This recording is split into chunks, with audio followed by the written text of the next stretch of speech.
Shalom jemaat yang dikasihi oleh Tuhan. Kembali kita berjumpa di ibadah kita hari Minggu pada tanggal 16 April 2023. Dengarkanlah panggilan ibadah yang saya ambil dari Yohanes pasal 16 ayat 13 hingga ayat yang ke-14. Tetapi apabila Ia datang, yaitu Roh kebenaran, Ia akan memimpin kamu ke dalam seluruh kebenaran. Sebab Ia tidak akan berkata-kata dari dirinya sendiri, tetapi segala sesuatu yang didengarnya, itulah yang akan dikatakannya. Dan Ia akan memberitakan kepadamu hal-hal yang akan datang. Ia akan memuliakan aku, sebab Ia akan memberitakan kepadamu apa yang diterimanya daripadaku. Sebelum kita memulai ibadah kita pada pagi hari ini, marilah kita menundukkan kepala kita, kita menenangkan hati kita, dan kita mempersiapkan hati dan pikiran kita. Kita akan masuk di dalam saat teduh.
Pertolongan kita adalah dalam nama Tuhan yang menjadikan langit dan bumi, yang memelihara kesetiaannya sampai selama-lamanya, dan tidak meninggalkan hasil perbuatan tangannya. Kiranya kasih karunia dan damai sejahtera dari Allah Bapa, Putra, dan Roh Kudus menyertai kita senantiasa. Kita akan pujikan hormat bagi Allah Bapa.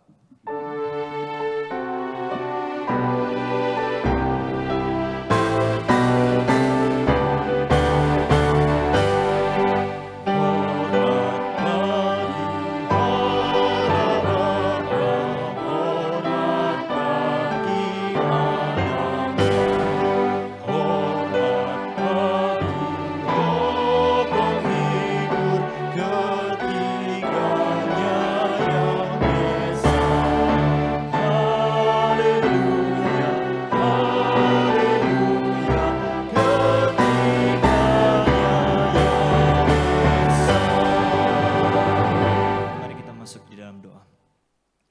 Bapa di dalam surga, kami sungguh mengucap syukur ya Tuhan untuk kasih kesetiaan-Mu yang sungguh luar biasa di dalam kehidupan kami ya Tuhan. Selama 1 minggu Engkau sudah memberkati kami, hari demi hari, langkah demi langkah, jam tiap jam Tuhan selalu menyertai dan memberkati setiap kami ya Tuhan. Tuhan, kiranya Engkau terus menuntun langkah hidup kami ya Tuhan untuk hari-hari ke depan kami ya Bapa. Bapa, pada pagi hari ini kami sungguh mengucap syukur ya Tuhan untuk kesempatan, kesehatan yang Tuhan sudah berikan bagi setiap kami, sehingga pada pagi hari ini kami boleh menghadap ke tahta-Mu yang kudus ya Tuhan. Tuhan, kiranya Engkau melayakkan setiap kami. Tuhan, kiranya Engkau mengampuni dosa-dosa setiap kami ya Tuhan. Apa yang sudah kami perbuat selama 1 minggu ini ya Bapa. Dengan mulut yang sama kami memuji nama-Mu, namun dengan mulut yang sama juga kami terkadang mencelakan hati-Mu ya Tuhan. Tuhan, kiranya Engkau melayakkan setiap kami agar kami boleh datang dan kami boleh berlutut di hadapan-Mu ya Bapa pada pagi hari ini. Tuhan, kami menyerahkan untuk kebaktian kami pada pagi hari ini, mulai dari awal, pertengahan hingga akhirnya. Terima kasih ya Bapa, hanya di dalam nama Tuhan Yesus Kristus kami mengucap syukur dan kami berdoa. Amin. Jemaat dipersilakan duduk.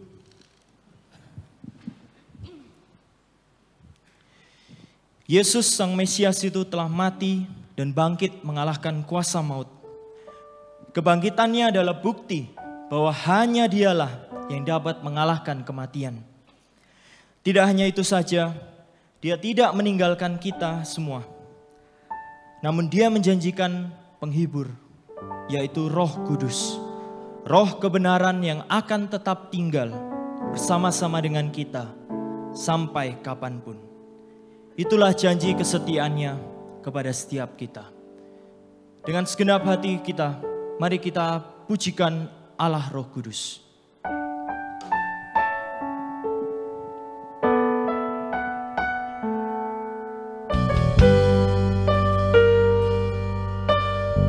Kita pujikan pujian ini. Yesus Tuhan. Yesus Tuhan ditinggikan,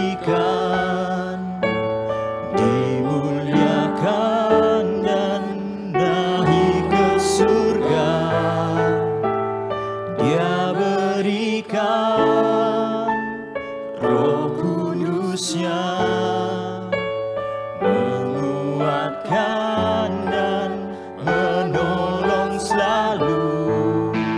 Sungguh ku rindu bersekutu denganmu selamanya. Kita pujikan sekali lagi, Yesus Tuhan. Yesus Tuhan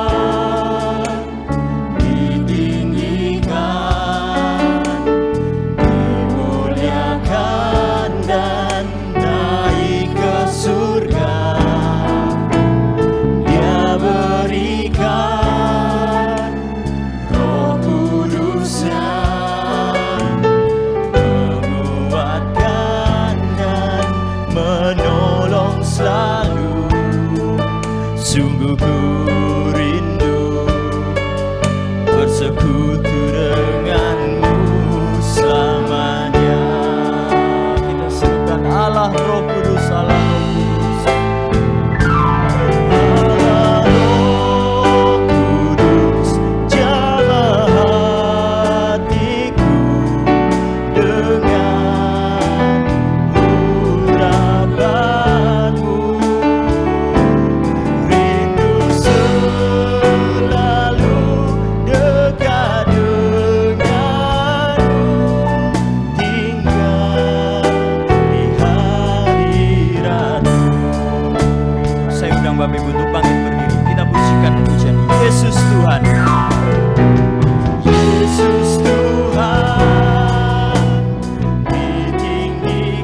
silakan duduk. Paulus menulis di dalam surat kepada jemaat di Efesus, hanya di dalam Dialah kita beroleh penebusan, yaitu pengampunan dosa menurut kekayaan kasih karunia-Nya. Kita semua telah mendengarkan Injil keselamatan itu. Ingatlah bahwa kita semua percaya, maka Roh Kudus itu akan dimateraikan dan menjadikan kita milik Allah. Tuhan penebusku.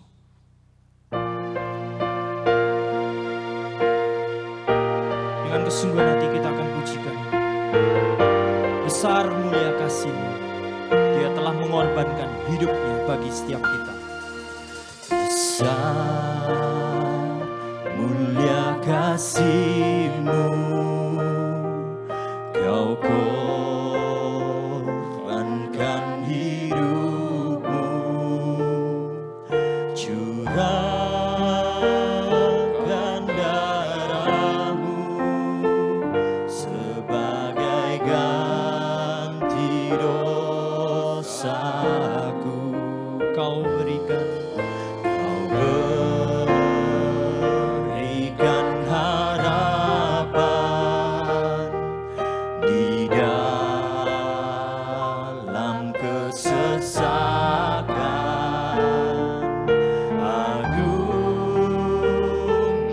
perbuatan-Mu, Yesus Tuhan penebusku.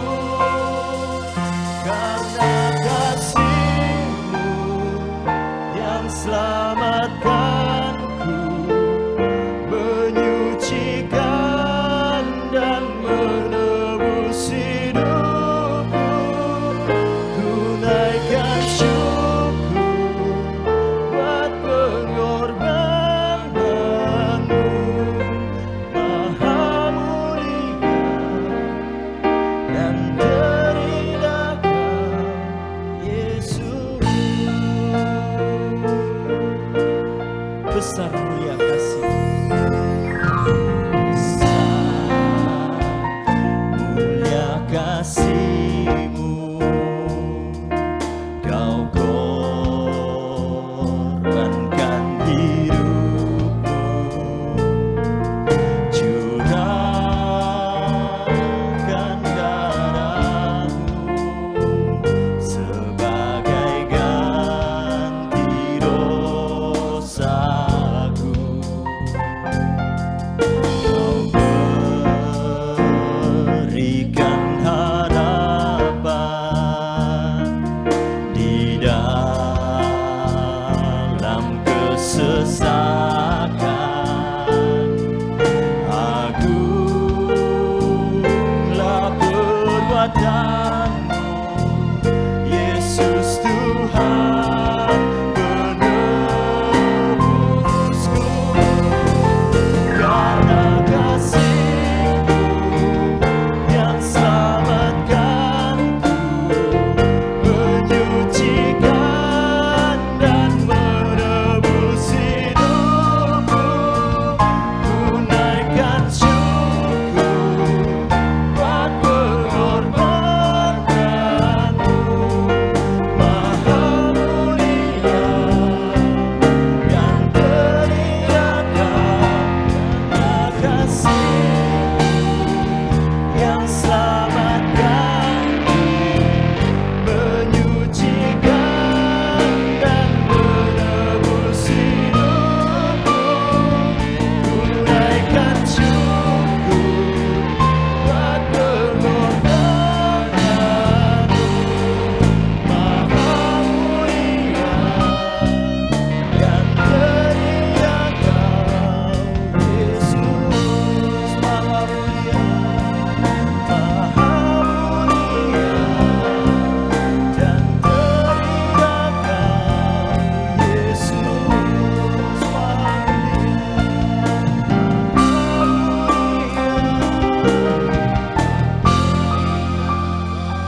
Firman Tuhan pada pagi hari ini akan dilayani oleh hambanya Saudara Yodi. Kita akan mempersiapkan hati dan pikiran kita untuk masuk di dalam firman Tuhan. Kita akan pujikan Aku Mengasihi Engkau Yesus. Kita pujikan pujian ini dengan kesungguhan hati kita. Kita nyatakan kerinduan kita untuk mengasihi Tuhan kita Yesus. Aku mengasihi Engkau Yesus dengan segenap hatiku. Aku mengasihi Engkau Yesus dengan segenap jiwaku. Ku renungkan firman-Mu siang dan malam. Ku pegang perintah-Mu dan ku lakukan. Engkau tahu ya Tuhan, tujuan hidupku hanyalah untuk menyenangkan hati-Mu. Aku mengasihi Engkau. Aku mengasihi Engkau Yesus dengan segenap hatiku. Aku mengasihi Engkau Yesus dengan segenap jiwaku. Ku renungkan firman-Mu siang dan malam. Ku pegang perintah-Mu dan ku lakukan. Engkau tahu ya Tuhan, tujuan hidupku hanyalah untuk menyenangkan. Ku renungkan firman-Mu siang dan malam. Ku pegang perintah-Mu dan ku lakukan. Engkau tahu ya Tuhan, tujuan hidupku hanyalah untuk menyenangkan hati-Mu.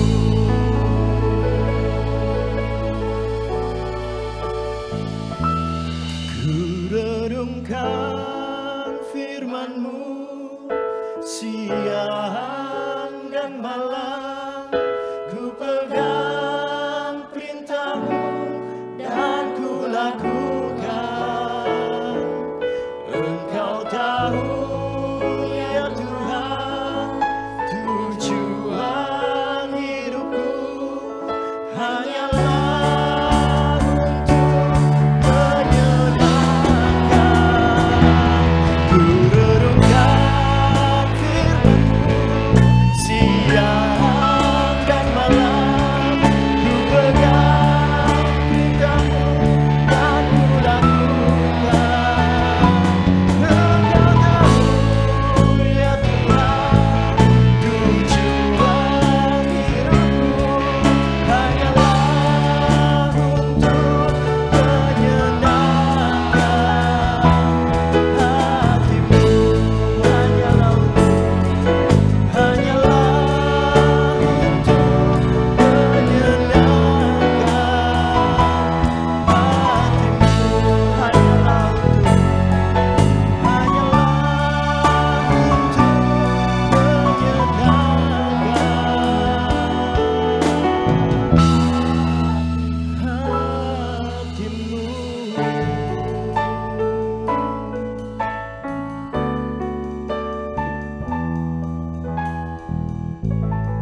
sekali lagi Tuhan masih memberikan kami kesempatan untuk menikmati hari-hari hidup. Dan sekarang kami datang kepadamu bersyukur untuk rahmat yang telah kami terima dan akan terus-menerus kami peroleh. Kami mau belajar firman-Mu Tuhan, pimpin kami. Dan urapi hamba-Mu, Engkau tahu keterbatasan yang dihadapi anak-Mu Tuhan. Kiranya lewat kemurahan Tuhan, hamba-Mu dapat menyampaikan apa yang Tuhan inginkan. Dalam nama Tuhan Yesus kami berdoa. Amin. Jemaat dipersilakan duduk. Shalom, selamat pagi Bapak Ibu. Pagi ini saya mau mulai khotbah saya dengan kutipan dari Leon Morris. Dia berkata seperti ini. Merupakan sesuatu yang berbahaya kalau semua orang memuji, berbicara baik tentang kamu, karena ini hampir tidak mungkin terjadi atau terpisah dari pengorbanan prinsip. Pada dasarnya ketika kita hidup di dunia yang telah jatuh, kecil sekali kemungkinan kita bisa disukai semua orang kalau kita hidup jujur. Kadang mungkin kita bisa disenangi semua orang kalau kita memiliki sikap penjilat. Kita mengorbankan begitu banyak prinsip kebenaran hanya demi penerimaan. Dan tak jarang iman pun bisa kita kompromikan asalkan orang bisa menerima saya. Makanya nggak perlu kaget ketika kita lihat ada orang demi jabatan tinggalkan Tuhan. Demi kenyamanan hidup. Atau mungkin yang paling realistis. Melihat wanita cantik. Seorang suami rela meninggalkan istrinya. Begitupun sebaliknya. Demi mengorbankan orang lain, kalau kita mau telusuri ternyata dasarnya adalah ketika kita mulai banyak mengorbankan prinsip-prinsip hidup yang benar. Dan ini satu fakta yang tak bisa terhindarkan. Apalagi kalau kita berbicara tentang mengikut Tuhan. Tema kita di sini adalah harga mengikuti Sang Mesias. Mengikuti Kristus tidak perlu bayar. Mengikuti Kristus tidak perlu kita ada transaksi di situ atau kita investasi di situ. Tapi Kristus menekankan sesuatu yang lain. Ketika mengikut Dia, kita harus sadar ada begitu banyak konsekuensi yang akan kita hadapi. Persoalannya apakah orang siap atau tidak? Bapak Ibu, saya ajak kita semua untuk membaca satu bagian firman Tuhan yang terambil dari Lukas pasal 9 ayat 22 sampai ayatnya yang ke-27. Kalau sudah temukan kita baca bareng-bareng ya. Sudah temukan semua? Oke, mari kita baca. 1, 2, 3. Dan Yesus berkata, anak manusia harus menanggung banyak penderitaan dan ditolak oleh tua-tua, imam-imam kepala dan ahli-ahli Taurat, lalu dibunuh dan dibangkitkan pada hari ketiga.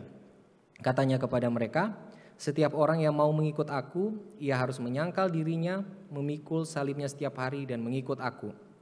Karena barang siapa mau menyelamatkan nyawanya, ia akan kehilangan nyawanya. Tetapi barang siapa kehilangan nyawanya karena aku, ia akan menyelamatkannya. Apa gunanya seorang memperoleh seluruh dunia, tetapi ia membinasakan atau merugikan dirinya sendiri? Sebab barang siapa malu karena aku dan karena perkataanku, anak manusia juga akan malu karena orang itu, apabila ia datang kelak dalam kemuliaannya dan dalam kemuliaan Bapa dan malaikat-malaikat kudus. Aku berkata kepadamu, sesungguhnya di antara orang yang hadir di sini, ada yang tidak akan mati sebelum mereka melihat kerajaan Allah. Bapak Ibu, kalau kita melihat dari ayat 22, di situ berbicara tentang konfirmasi Kristus tentang penderitaan dan kemenangannya sebagai realitas kehadiran Mesias dan menghindari motif yang keliru dari pengikutnya. Makanya Tuhan Yesus di situ pada kata pertama di ayat 22, kita perlu melihat ya. Dan Yesus berkata, anak manusia harus. Jadi Kristus menekankan dirinya itu harus. menanggung banyak penderitaan. Bukan sedikit, bukan seperempat, tetapi seluruh penderitaan harus dia tanggung.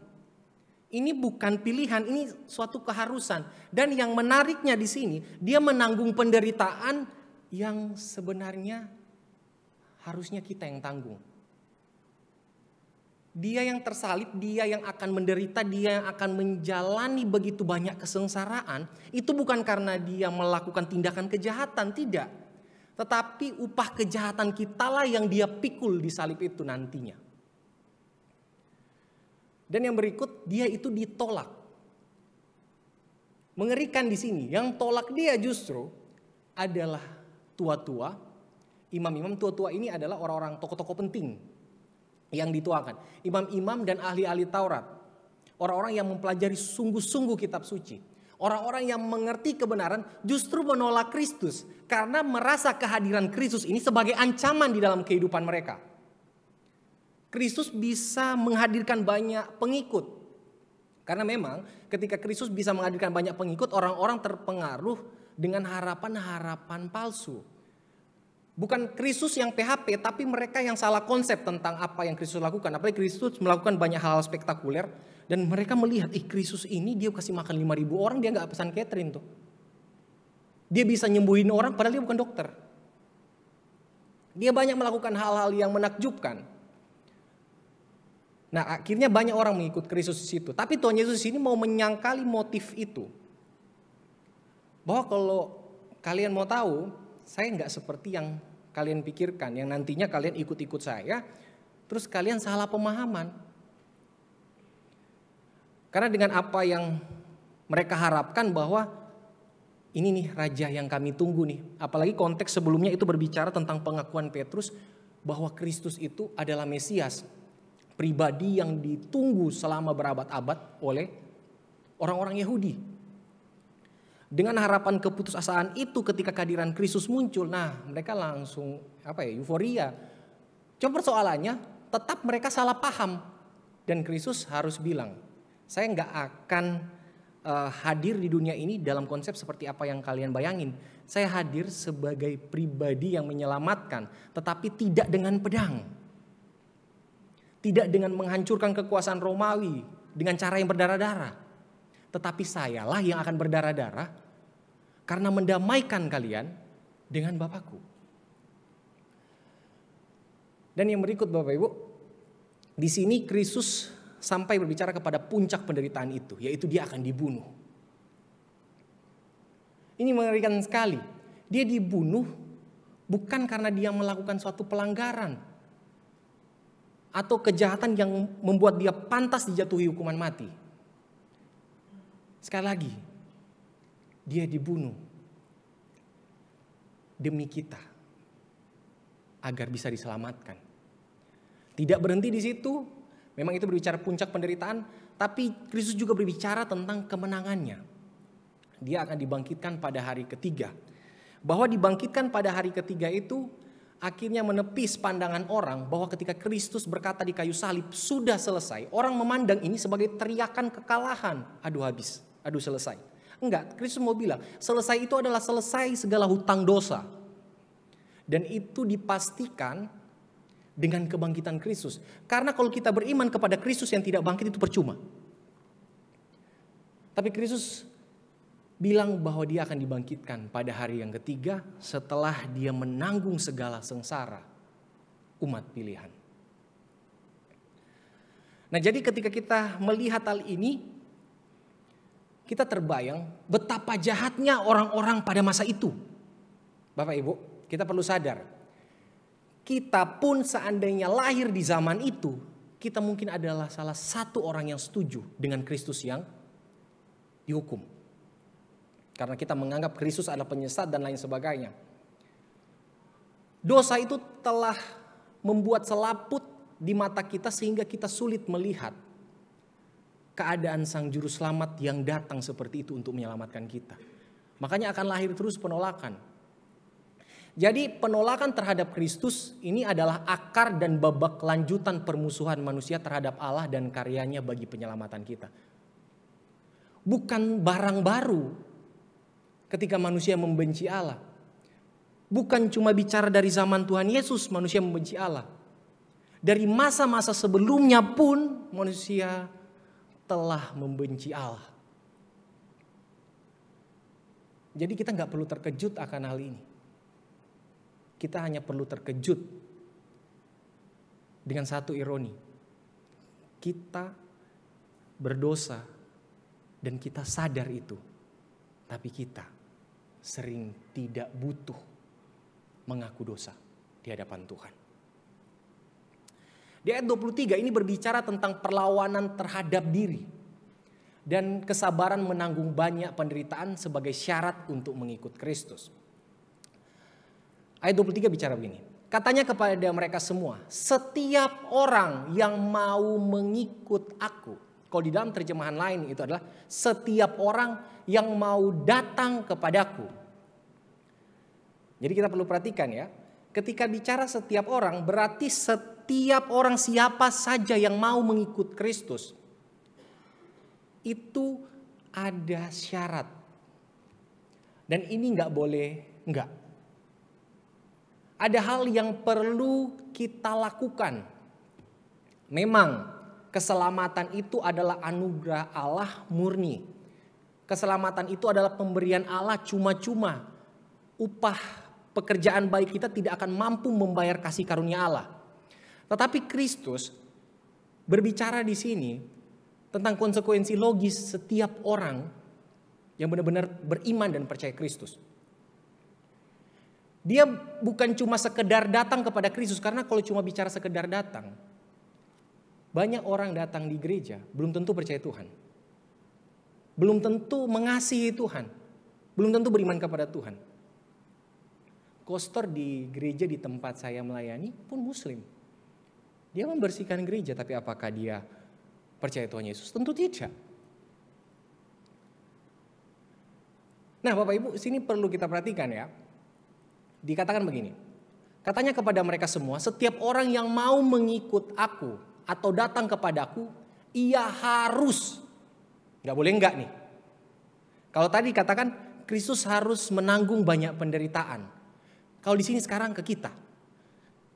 Kita ini harus menyangkal diri. Menyangkal diri ini bermakna banyak. Ketika kita diselamatkan, ini benar sekali lagi ya, ketika kita diselamatkan, kita semua tahu. Karena kita ikut katekisasi, semua anugerah Allah. Tapi kita nggak boleh lupa, kita punya kebiasaan untuk melakukan kejahatan dan akan terus-menerus berupaya untuk menyakiti Tuhan. Maka kita butuh pimpinan Tuhan menuntun kita supaya kita melawan diri kita. Karena kalau kita bilang musuh terbesar kita itu siapa? Jangan melulu kita bilang iblis musuh terbesar kita. Ya memang benar, Alkitab juga berkata demikian. Tapi kita nggak boleh bohong. Musuh terbesar kita sebenarnya bukan orang di samping kiri kanan kita. Kadang-kadang diri kita musuh kita sendiri. Dan Tuhan pengen kita berjuang melawan diri kita, melawan setiap keinginan jahat kita untuk mengikut Dia. Karena dari situ orang akan tahu perbedaan pengikut Kristus dan tidak. Upaya penyangkalan diri bukan upaya melupakan diri. Tetap mengingat keadaan diri yang jahat.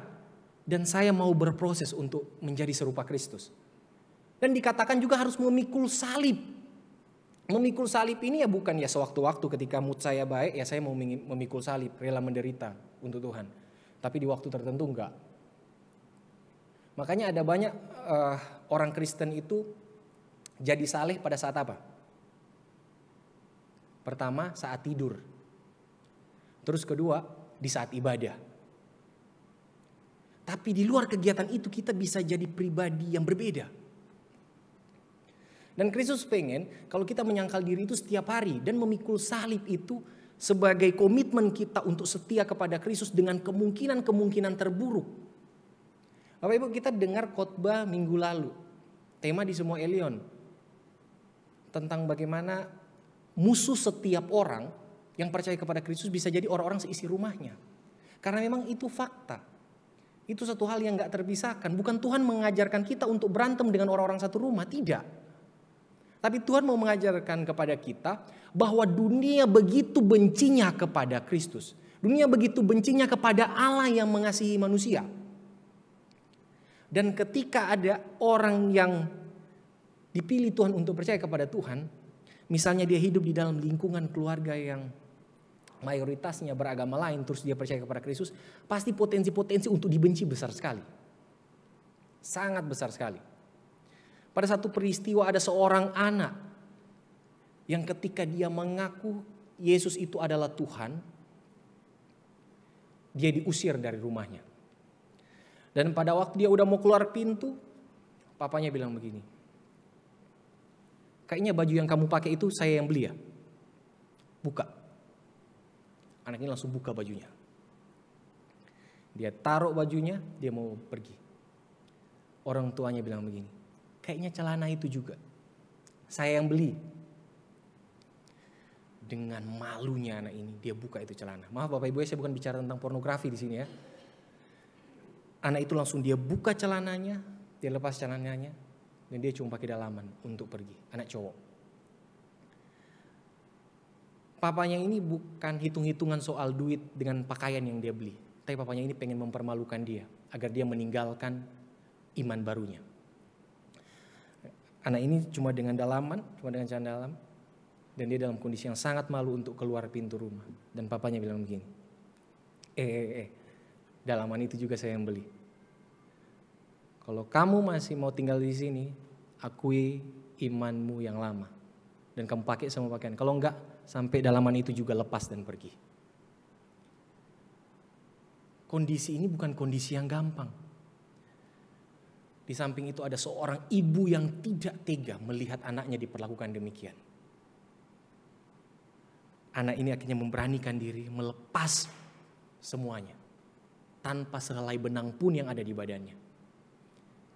Pada saat dia mau melangkah keluar dari rumah, ibunya berlari dengan membawa taflak meja. Pakaikan ke anaknya. Nah Bapak Ibu, inilah realitas. Ketika begitu banyak orang karena iman kepada Kristus, seolah-olah nilai hidup kita di dalam dunia jadi tidak berharga. Ada begitu banyak cerita, khususnya pada zaman rasul-rasul. Tuhan Yesus mau mengingatkan mereka tentang komitmen mereka.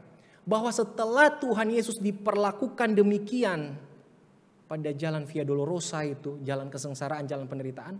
Tidak mungkin tidak murid-muridnya pun akan mengalami hal yang sama. Kalau gurunya dibenci, pasti murid-muridnya juga.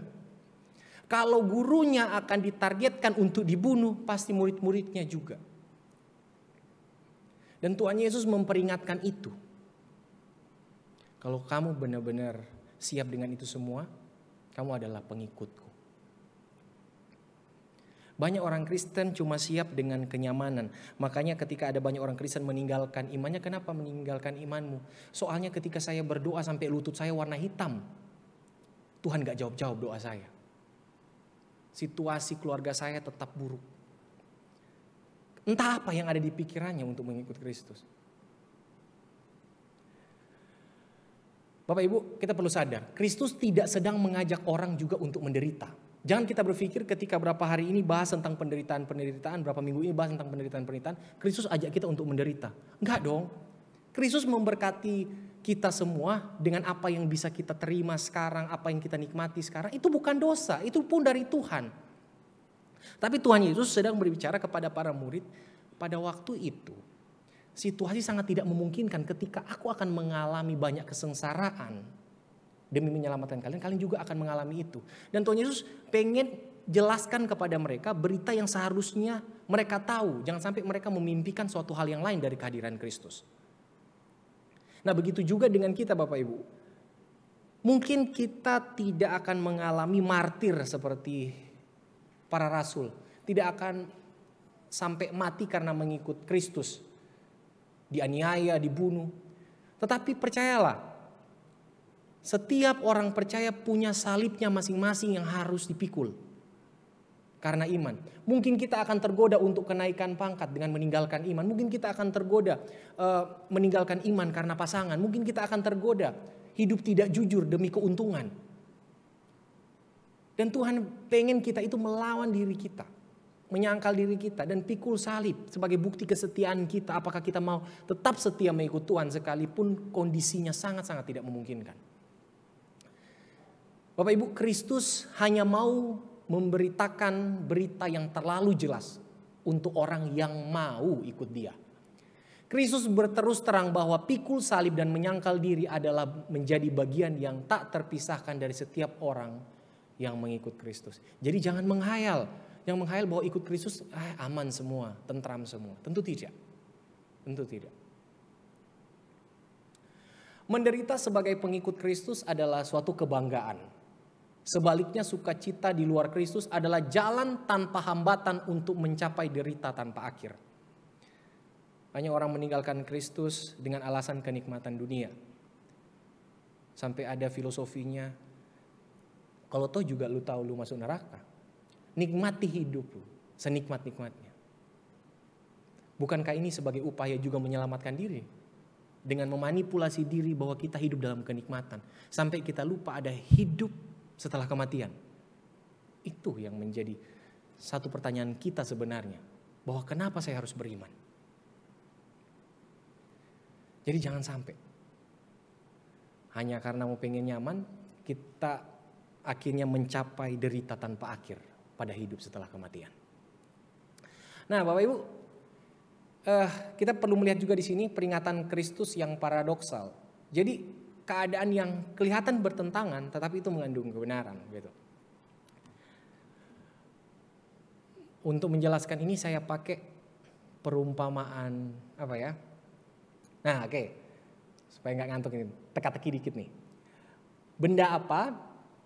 Benda cair apa yang ketika dipanasin mengeras? Kan kebenarannya kalau benda apa ya, agak keras kadang-kadang dipanasin mencair ya. Nah, kalau misalnya benda cair yang dipanasin mengeras apa? Oke, saya jawab deh untuk mempersingkat waktu. Telur misalnya ya. Kan telur itu agak cair ya. Ketika direbus jadi keras. Nah, itulah misalnya salah satu kebenaran yang kelihatan bertentangan, tapi ini fakta begitu. Nah, di sini Tuhan Yesus juga mengeluarkan pernyataan yang paradoksal gitu. Dia katakan begini, karena barang siapa mau menyelamatkan nyawanya, ia akan kehilangan nyawanya. Tuhan Yesus mau bilang, setelah peristiwa ini akan ada banyak orang meninggalkan Tuhan Yesus. Karena akan dikejar-kejar. Karena akan teraniaya. Bahkan mereka berusaha menyelamatkan nyawa mereka dengan menyangkal Kristus. Tapi Tuhan Yesus mau bilang, justru mereka lah orang yang akan kehilangan nyawanya. Mungkin mereka di sepanjang hidup di dunia aman, tapi dalam kekekalan tidak.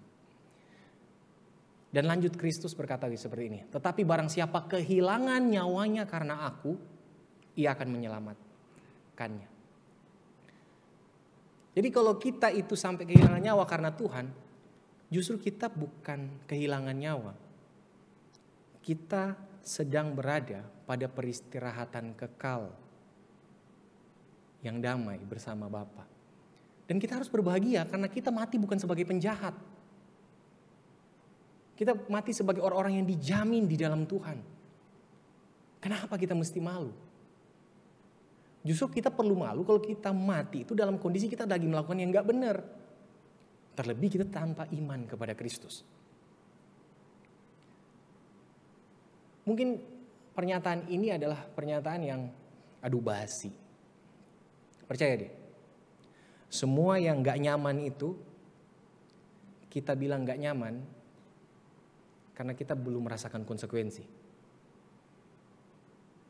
Makanya kita agak rada bodoh amat. Sebagaimana orang tua selalu mengingatkan anak-anak kecilnya untuk makan sayur, makan buah. Bagi anak-anak itu ya seperti penderitaan. Sampai mereka sadar betapa pentingnya itu, tapi nanti ketika tahu konsekuensi-konsekuensi buruknya. Sama halnya ketika Tuhan Yesus ngomong begini. Ini mungkin bagi kita ini, apa sih ini? Nggak relevan dengan kehidupan saya. Kita nggak tahu kapan waktu kita mungkin akan diguncangkan karena iman. Lebih baik kita mulai mempersiapkan diri dari sekarang. Charles Spurgeon berkata seperti ini. Kematian datang kepada orang fasik sebagai hukuman, tetapi kepada orang benar sebagai panggilan ke istana Bapaknya. Jalan satu-satunya untuk sampai kepada kehidupan kedua itu dengan apa? Kematian. Ada pintu Doraemon yang bakalan kita pakai? Gak mungkin. Orang jahat, orang baik, orang dipilih Tuhan dan tidak. Jalurnya lewat kematian. Perkara keselamatan itu di dalam Kristus. Yang membedain adalah kalau orang fasik, orang yang menentang Tuhan sampai akhir hidupnya, orang yang tidak dipilih Tuhan, mereka mati, akan memperoleh penghukuman. Tetapi kalau kita yang mati, kita ada di pangkuan Abraham, pangkuan Bapa beriman. Dalam arti jangan terjemahkan literal ya, kita duduk semua di pangkuan Abraham, patah pahanya Abraham. Enggak ya, maksudnya kita dipersatukan dengan setiap umat percaya ketika kita percaya kepada Kristus. Dan kita mendapatkan satu panggilan sukacita bersama Bapa di sorga. Dan itu yang harus menjadi penghiburan kita. Makanya Tuhan Yesus melanjutkan dengan perkataan seperti ini. Apa gunanya seorang memperoleh seluruh dunia, tetapi membinasakan atau merugikan dirinya sendiri? Ini kan yang sering terjadi. Kejar aja dunia dulu. Kejar aja dunia. Saking nikmat-nikmatnya kejar dunia mati.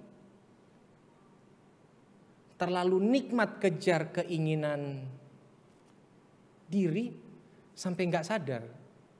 Tiba-tiba udah di alam lain. Dan kalau hal seperti itu apakah masih bisa menyesal? Percuma. Terlalu banyak ruang yang Tuhan kasih untuk buat kita sadar. Supaya kita berbalik kepada Dia. Tapi kita selalu memiliki dalil. Saya masih terlalu sibuk dengan kegiatan-kegiatan saya. Demi mengejar dunia, kita menjadikan datang kepada Tuhan itu sebagai beban. Demi mengejar dunia, kita merasa justru penderitaan itu adalah bangun pagi untuk pergi ibadah. Demi mengejar dunia, kita sering memandang bahwa datang kepada Tuhan itu seolah-olah kita berkorban.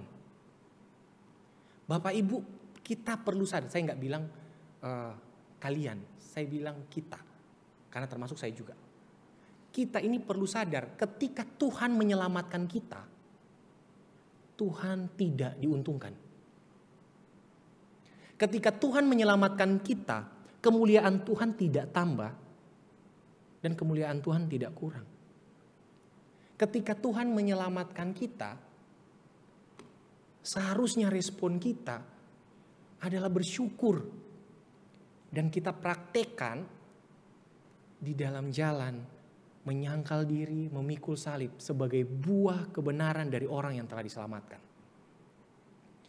Dan jangan juga kita berpikir, oh Allah menyelamatkan saya karena Allah tahu saya nantinya akan memilih Allah. Makanya Allah pilih saya. Oh tidak seperti itu konsepnya. Sejak kekekalan Allah udah tahu takkan ada satu manusia pun yang akan memilih Dia. Takkan ada. Tapi Dia mau beranugerah memilih kita. Yang terus-menerus jatuh di dalam kesalahan. Mungkin hari ini kita mengakui dosa, besok kita bisa buat kesalahan lagi.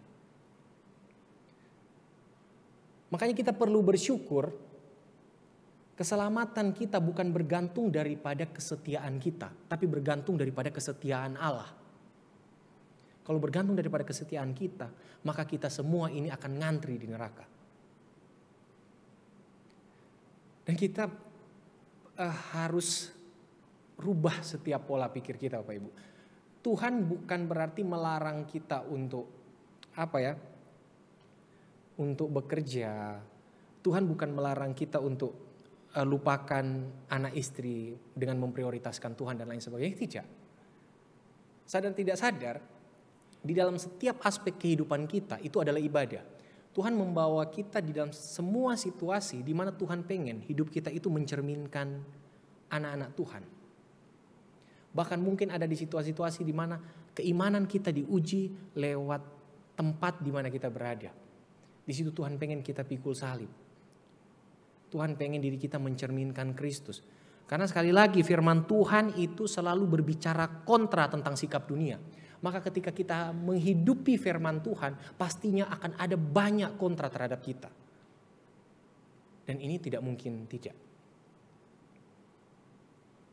Jadi, apakah kita pengen hidup nikmat di dunia dengan melupakan Tuhan?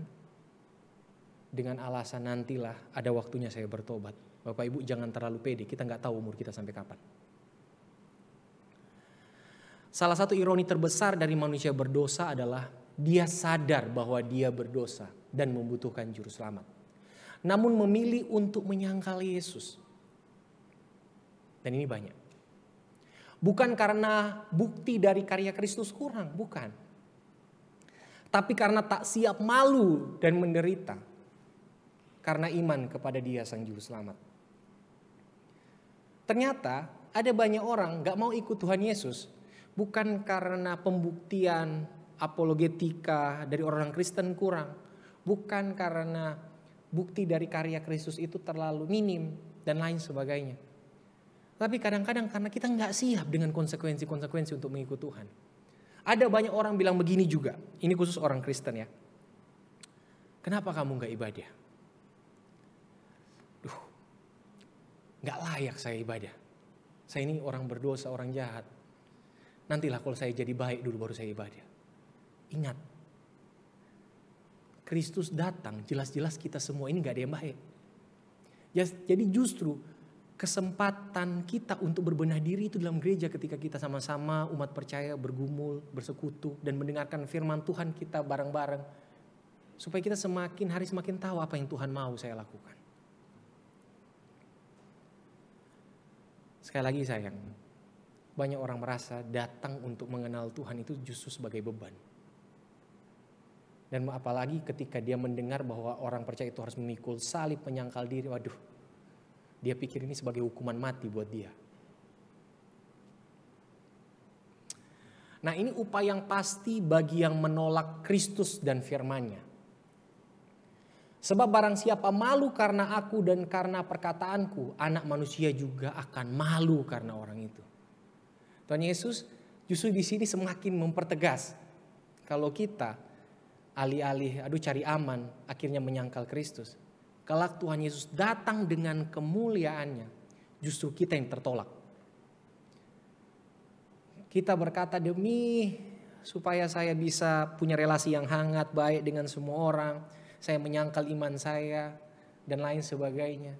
Justru di situ Tuhan menolak kita. Pada waktu Kristus datang dengan kemuliaannya, maka kita bukan cuma sekedar dipermalukan, tapi kita akan mengalami kebinasaan kekal. Apakah kita di sini patut menyalahkan Tuhan? Tentu tidak.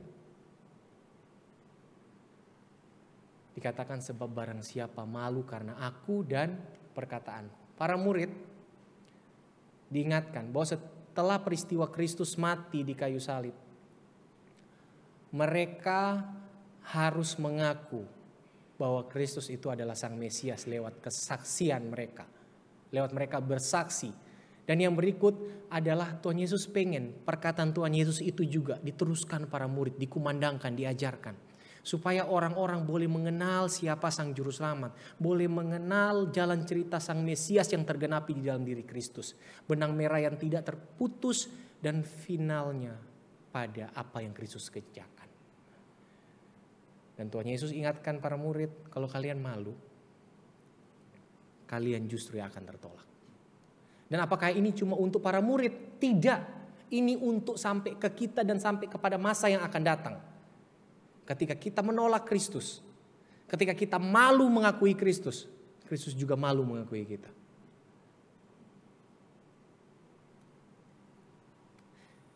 John MacArthur ngomong seperti ini. Jangan mengaburkan Injil. Jika kebenaran itu menyinggung, biarkanlah menyinggung. Orang-orang telah menjalani seluruh hidup mereka dengan menyinggung Allah. Biarkan mereka tersinggung untuk sementara waktu. Apa yang perlu kita takutkan? Oh, nanti dia tersinggung kalau saya mau bicarakan ini. Soalnya orangnya baperan. Bapak Ibu, memang faktanya adalah orang lebih senang dikasihi dengan kebohongan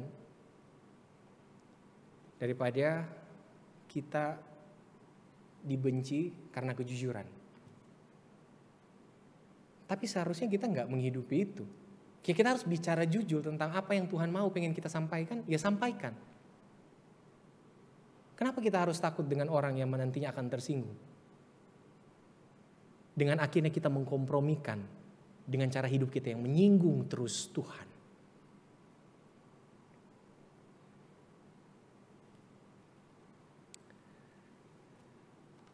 Ini ada 3 pertanyaan refleksi dari Leonard Ravenhill. Dia berkata seperti ini. Jika Kristus mengasihi aku, apakah penting siapa yang membenciku? Jika dia tersenyum kepadaku, apakah penting siapa yang mengerutkan kening padaku? Jika dia berkata, aku adalah miliknya, apakah penting siapa yang menolak? Persoalannya kita, kadang-kadang tersinggung dikit kita udah susah mau pergi beribadah. Kita masalah dengan orang lain, kita benci ke Tuhan, sudah gak mau datang ibadah. Tapi kalau kita sadar tentang pikul salib, kita memikirkan tentang bagaimana cinta Kristus yang besar kepada kita. Maka kita tidak akan pernah lagi mau peduli dengan apa yang orang pikirkan tentang kita, apa yang orang bayangin tentang kita. Kita hanya perlu memikirkan, Kristus menerima saya apa adanya. Dan tidak ada alasan bagi saya untuk menyangkal Kristus. Apalagi menolak Kristus setelah saya takut mendengar konsekuensi pada waktu mengikut Kristus. Seorang tua bernama Polikarpus, ketika dia ada di dalam situasi yang sulit di persidangan di mana dia akan dihukum mati, Polikarpus ini ditawari, ayo Pak, sangkali Kristus.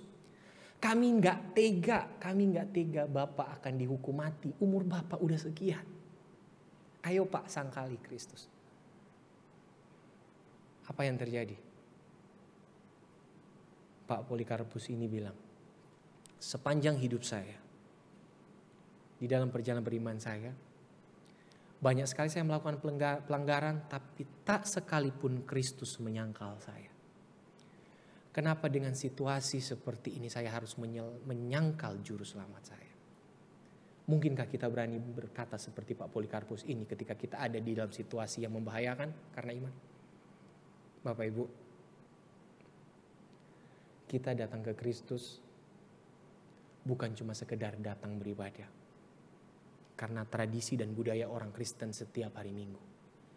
Tapi pastikan ketika kita datang kepada Kristus, karena kita adalah murid-muridnya. Kita adalah pengikutnya yang setia. Lewat komitmen kita, saya mau memikul salib dan menyangkal diri. Ingat, itu bukan untuk kebaikan Tuhan, tapi untuk kebaikan kita. Kiranya melalui firman Tuhan ini, kita semakin diingatkan bahwa ketika kita hidup sebagai orang percaya, tidak ada jaminan hidup orang percaya itu akanlah hidup yang aman, tentram. Tapi Tuhan Yesus menjamin bahwa setiap orang yang ada di dalam genggamannya, sekalipun harus menghadapi salib dan penderitaan hidup, tapi Tuhan sekali-kali tidak pernah meninggalkan dan membiarkan anak-anaknya. Kita berdoa. Tuhan Yesus, terima kasih untuk belas kasihan dan kemurahan Tuhan. Kami sekarang telah belajar firman-Mu. Kiranya firman-Mu ini boleh kami hidupi. Kami sadar Tuhan, kami takkan mampu, kami takkan sanggup, dan kami takkan mungkin siap. Namun kalau Engkau mengizinkan itu terjadi, kami percaya Engkaulah yang beserta kami. Berikan kami iman, keteguhan untuk tetap berpegang kepada kasih dan penyertaan. Amin. Bapak Ibu, kita akan menaikkan setiap pokok-pokok doa syafaat kita. Namun sebelum kita menaikkan setiap pokok-pokok doa syafaat, kita akan memujikan bukan dengan kekuatanku.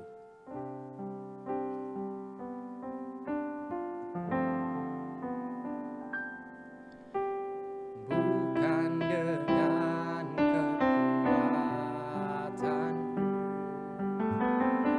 ku dapat jalani hidupku tanpa Tuhan yang di sampingku. Ku tak mampu sendiri, Engkaulah kuatku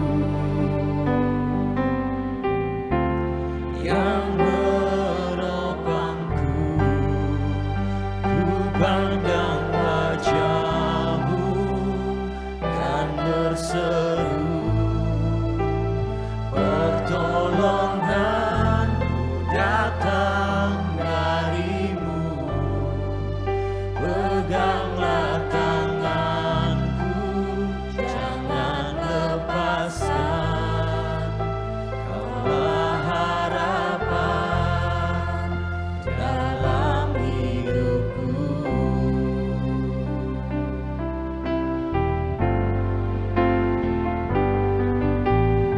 Bukan dengan kekuatanku ku dapat jalani hidupku tanpa Tuhan yang di sampingku. Ku tak mampu sendiri, Engkaulah kuatku yang menopangku. Ku pandang wajah-Mu dan berseru, pertolongan-Mu datang dari-Mu. Peganglah tanganku, jangan lepaskan. Kaulah harapan dalam hidupku. Kaulah harapan dalam hidupku.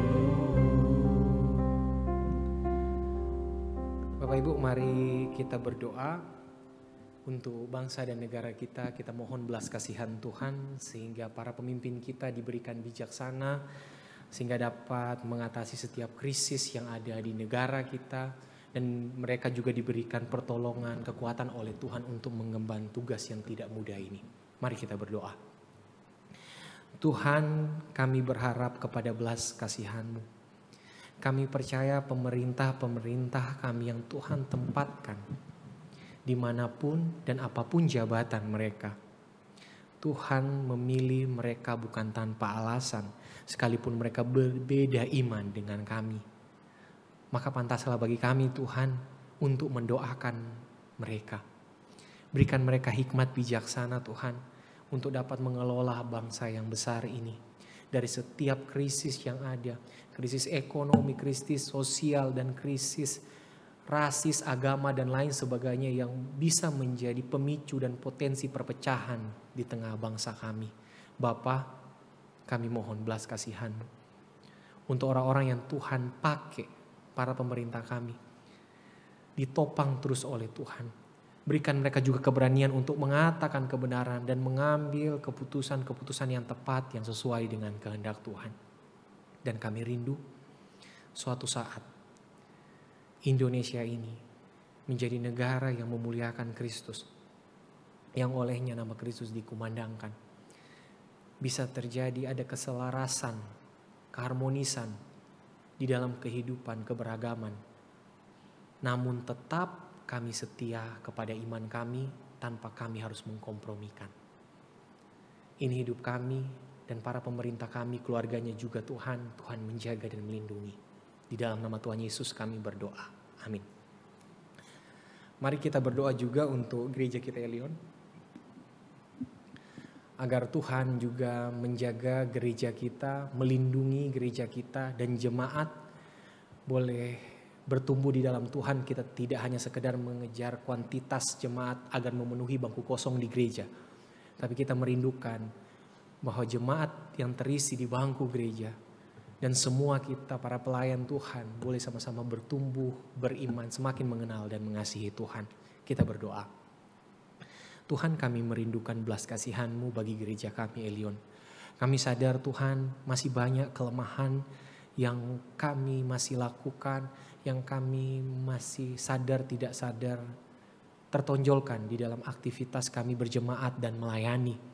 Kami sadar kelemahan kami. Untuk itu Tuhan kami mohon topangan dan belas kasihan-Mu memimpin kami sehingga kami boleh sadar apa yang harus kami lakukan sebagai jemaat-Mu. Mampukan kami taat firman-Mu, mampukan kami patuh kehendak-Mu, dan kami boleh menghidupi kebenaran yang akhirnya kami bukan cuma sekedar mengisi bangku kosong dalam gereja, tapi kami boleh menjadi orang-orang Kristen yang melahirkan buah-buah kebenaran. Bapa, bimbing kami karena tanpa belas kasihan-Mu kami takkan sanggup.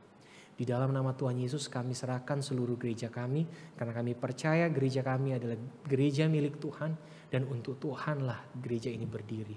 Memuliakan-Mu adalah kerinduan kami. Amin. Jemaat diundang untuk bangkit berdiri. Mari bersama umat di segala abad dan tempat kita mengikrarkan pengakuan iman kita. Pengakuan iman rasuli. Aku percaya kepada Allah, Bapa yang Maha Kuasa, Khalik langit dan bumi. Dan kepada Yesus Kristus anaknya yang tunggal Tuhan kita. Yang dikandung daripada Roh Kudus, lahir dari anak darah Maria. Yang menderita sengsara di bawah pemerintahan Pontius Pilatus. Disalibkan, mati dan dikuburkan. Turun ke dalam kerajaan maut. Pada hari yang ketiga bangkit pula dari antara orang mati. Naik ke surga, duduk di sebelah kanan Allah, Bapa yang Maha Kuasa. Dan dari sana Ia akan datang untuk menghakimi orang yang hidup dan yang mati. Aku percaya kepada Roh Kudus, gereja yang kudus dan am, persekutuan orang kudus, pengampunan dosa, kebangkitan tubuh dan hidup yang kekal. Amin. Jemaat dipersilakan duduk.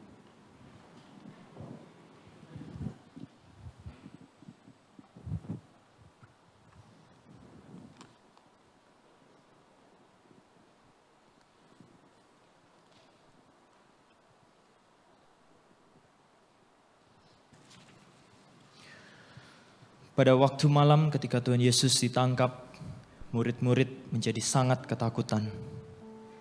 Pada waktu Yesus belum naik ke surga dan menampakkan diri kepada murid-murid, mereka pun juga menjadi ketakutan. Dan pada saat terjadi badai hebat, Yesus ada bersama-sama dengan murid-murid di dalam kapal yang sama pun, murid-murid mengalami ketakutan. Mungkin kita saat ini seperti murid-murid yang sering mengalami ketakutan, merasa Tuhan meninggalkan kita, tidak menyertai kita. Saudara-saudara, Yesus memang tidak secara fisik saat ini bersama dengan kita, seperti pada zaman dahulu. Tapi ingatlah bahwa Ia ada di dalam hati setiap kita, memberikan senantiasa kekuatan serta penghiburan. Kita akan mempersiapkan persembahan kita. Kita akan pujikan kekuatan serta penghiburan.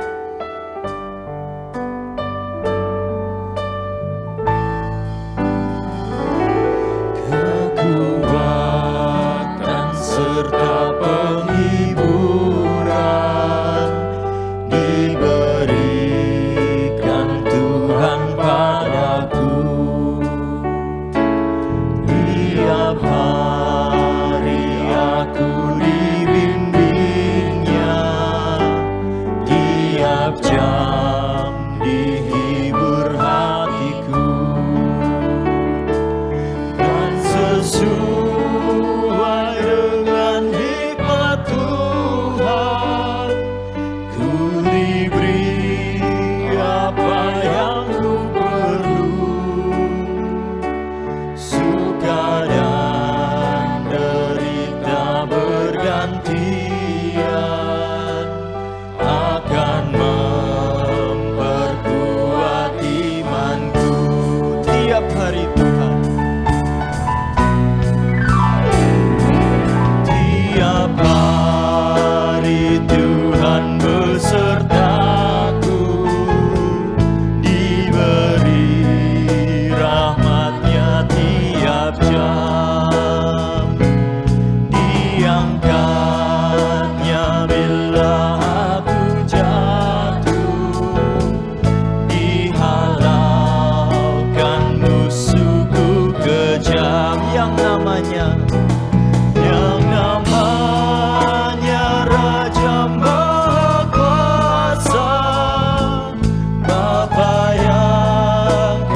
untuk bangkit berdiri. Kita akan pujikan pujian ini. Kekuatan serta penghiburan diberikan Tuhan pada setiap kita. Kekuatan serta penghiburan diberikan Tuhan padaku.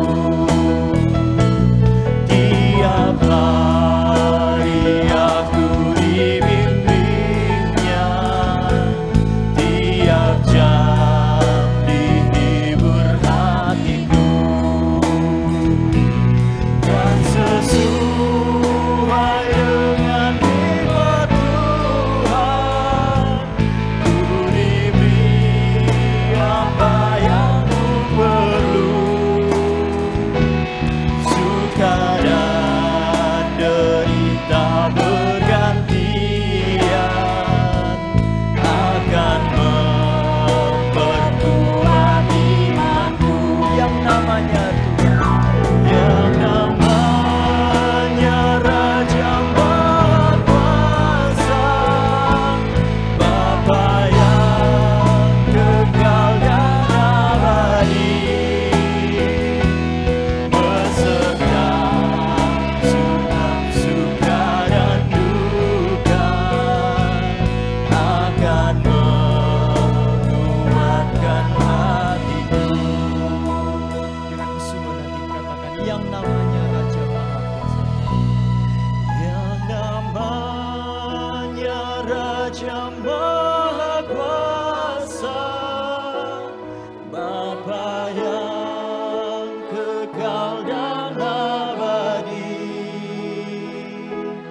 beserta dalam suka dan duka, akan menguatkan hatiku. Yang namanya Raja.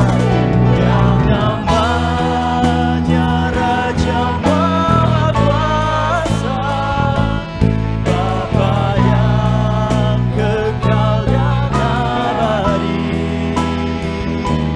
beserta dalam suka dan duka, akan menguatkan hatiku. Beserta dalam suka. Beserta dalam suka dan duka, akan menguatkan hatiku. Beserta dalam suka dan duka. Beserta dalam suka dan duka, akan menguatkan hatiku. Mari kita masuk di dalam doa. Benar ya Tuhan, seringkali kami ketika mengikut Engkau, kami seringkali meragukan Engkau ya Tuhan. Kami seringkali berdosa, kami seringkali tidak percaya akan kekuatan yang Tuhan sudah berikan. Tuhan ampuni setiap kami ya Bapa. Dan Tuhan kami berdoa supaya Tuhan selalu menyertai setiap kami dalam kehidupan kami hari demi hari ya Tuhan. Tuhan pimpin sertai selalu. Tuhan Allah Bapa yang di surga, kami bersyukur ya Tuhan jikalau pada pagi hari ini kami boleh datang di hadirat-Mu ya Tuhan. Kami boleh memuji, memuliakan nama-Mu. Dan kami boleh mendengarkan firman-Mu. Dan pada saat ini kami boleh memberikan apa yang Tuhan sudah berikan bagi setiap kami selama 1 minggu ini ya Tuhan. Tuhan kiranya persembahan ini Engkau pakai ya Tuhan untuk pelayanan-pelayanan ke depan lagi ya Tuhan. Biarlah persembahan ini berbau harum di hadapan-Mu ya Bapa. Terima kasih ya Bapa. Hanya di dalam nama Tuhan Yesus Kristus kami mengucap syukur dan kami berdoa. Amin.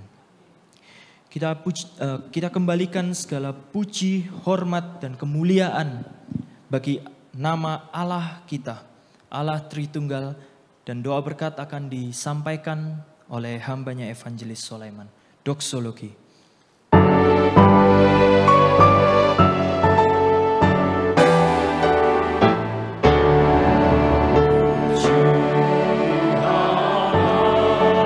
Sungguh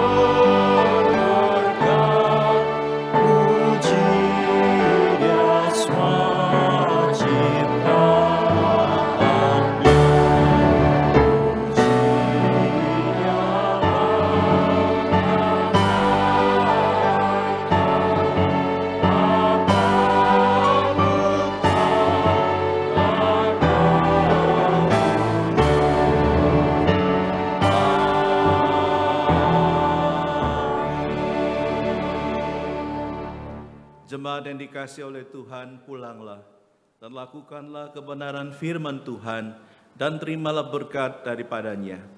Kiranya kasih karunia daripada Allah Bapa, kekuatan dan penolongan dari Tuhan kita Yesus Kristus, anugerah dan penghiburan dari Allah Roh Kudus akan memampukan saudara dan saya untuk sungguh-sungguh mengikut Tuhan sampai pada akhirnya, mulai saat ini sampai selama-lamanya. Amin.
Saat teduh, Tuhan Yesus memberkati setiap kita.